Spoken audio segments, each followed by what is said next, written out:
Oh.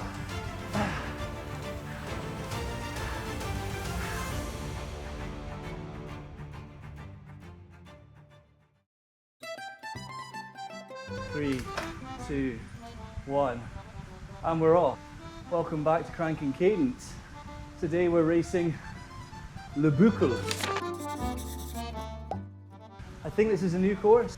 It's on the Paris map, and it features an entirely new climb that I've never done before, called the Montmartre Climb. Now, unlike our last rather disastrous Zwift race, I have actually watched the route preview for this one, so I kind of vaguely know what to expect. But I've never actually obviously raced this course because it's new. And it's quite a technical little one. We have various cobbled sections where the rolling resistance will increase and make it more difficult to stay attached. There's a few small climbs sprinkled in amongst it, but of course all these little climbs sit in the shadow of Montmartre, which I believe will be the key selection point for this race. I'm reliably informed that Montmartre Climb is sort of two halves, with the second half being the steeper and therefore the more important. So the goal is really to stay attached until that point and hopefully make it over Montmartre with the leaders. Now, as I always say, saying and doing are two quite different things. It's quite a big field this evening, 50 riders. We're in the kind of prime time 6 o'clock slot in the Cat C field. But yeah, because of these cobbles and climbs, I need to keep my wits about me. But this is not a course to be caught napping on. Quick side note, if you're enjoying this video, please consider liking, commenting and or subscribing. It really helps the channel. These cobbled sections in particular can be quite misleading, because while they're flat, the cobbles increase the rolling resistance, so it acts like a slight hill.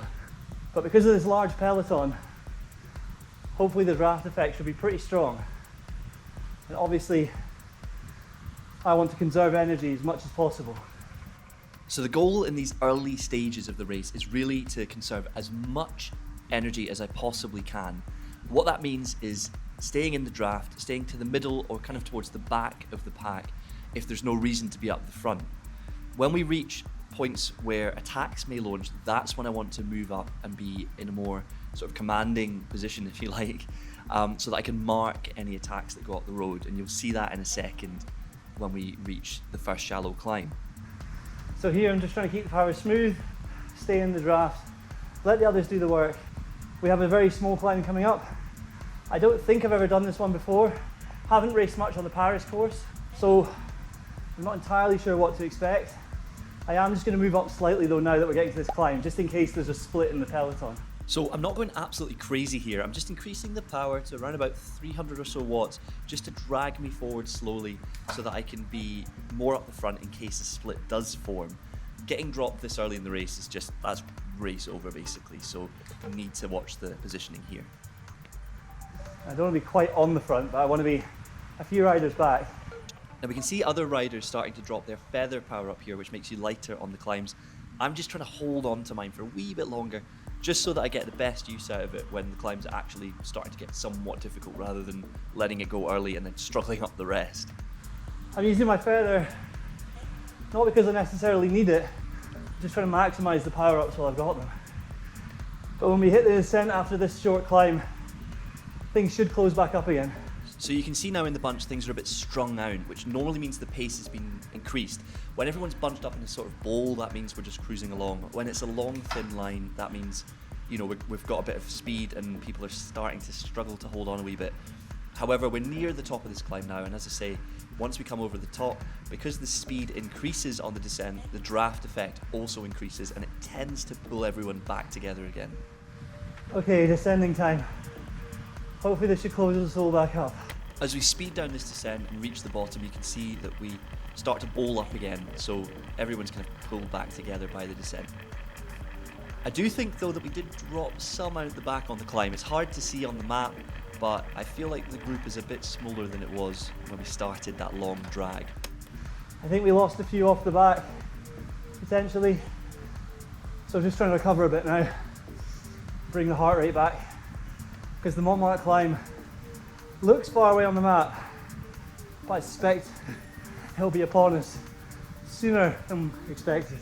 So after that wee effort up the hill, it's time to sort of regather myself and get things back together so that I can hit the Montmartre Climb relatively fresh. So I'm back in position towards the kind of middle or back of the peloton, as an attack here is pretty unlikely, so I don't need to be in the front third. As we begin to close in on the Montmartre Climb, this is when I need to tighten up my position, just like before. If I'm near the back on the climb and a split forms in front of me, I would need to push really, really hard to get across that split and back into the lead group. So it's much better just to be in a good position from the start, so that if a split does form, you're on the right side of it. I need to start thinking about positioning here. I'm going to try and move up a little bit. I think a split on the climb is very likely.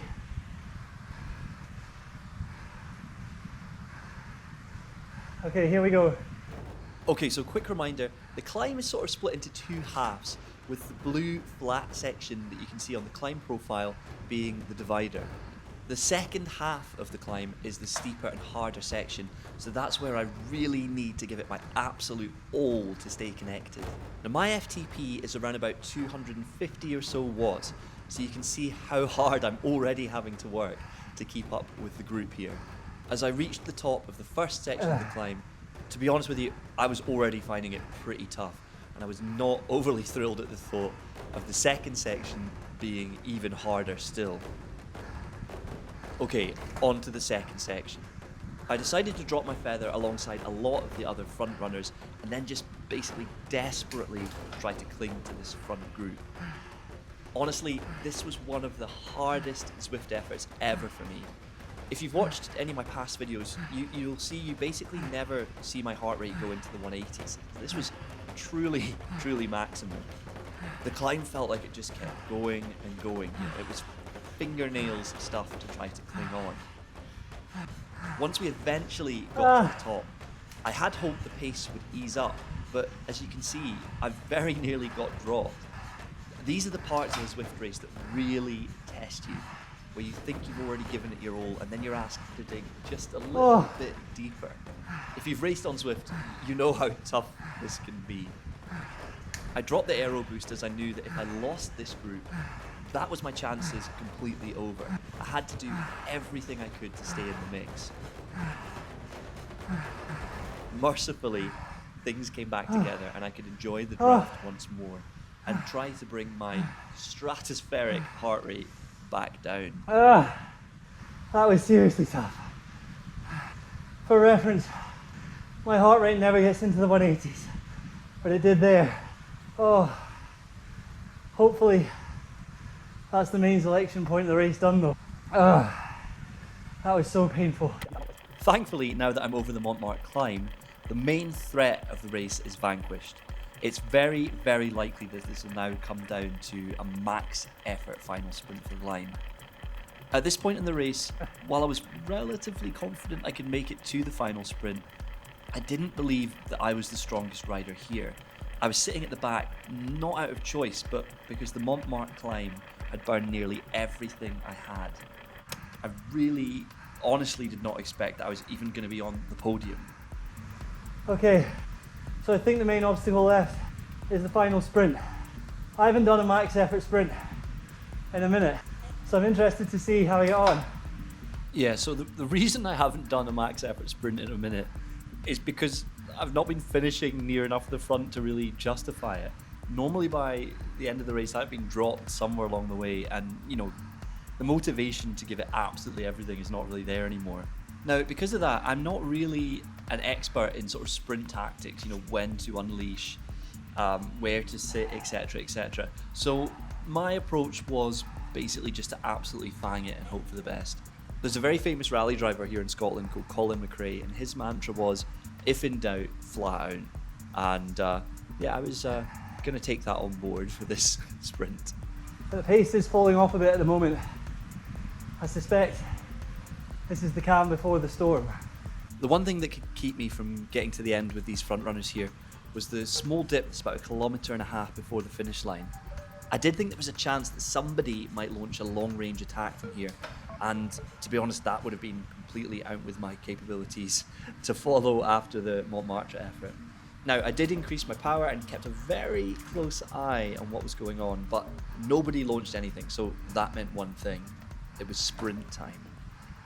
Now, I have to say, the nerves were starting to build here. After such a big effort over the Montmartre, I really wanted to come away with a result. I still didn't really believe I had what it took to win, but I really wanted to come somewhere near the front. Okay. As we rounded the final corner, I got myself mentally into gear. I started to wind it up and then delivered every watt I could squeeze out of my exhausted legs. The leaders still seemed miles away, but I kept pushing with everything I had. All of a sudden, I was bursting through the pack way faster than anyone else, very much to my own surprise. As I crossed the line, I wasn't actually sure if I'd won or not. The position counter said second, so I thought maybe somebody had got up the road earlier and I had noticed them, but then... Yes! Yes! Come on! The celebrations were a little short-lived as I then basically went into cardiac arrest for a few minutes. Eventually, I had to take myself off to lie flat on the floor as I was literally seeing stars. But my fiancée came out to see what success looked like. Luckily, my wireless mic managed to catch some of the exchange. I won. I was sore. Oh. But you won. I won. That hurts. What hurts? Everything. And my sweat's running to my eyes. It hurts.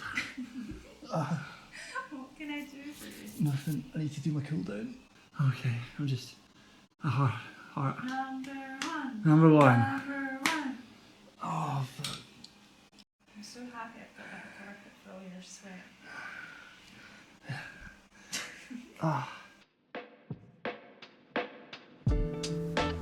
Okay, that was my first ever win. I would say it felt good, but it didn't. It felt very painful. I didn't think I was going to win that.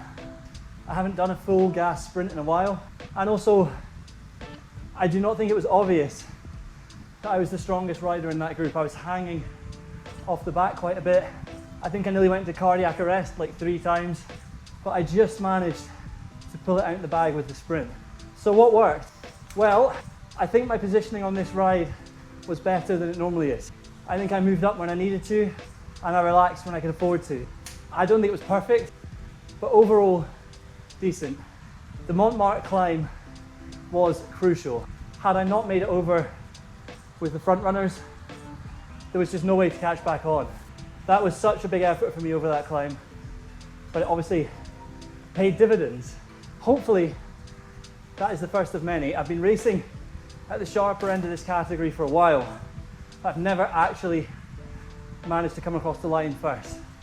I suspect my next video will be back to the usual fare of getting dropped somewhere along the way, but let's enjoy this moment of sweet victory together. If a first Zwift race win isn't worth a subscribe, I don't know what is. You know where the button is, and hopefully I'll see you in the next one.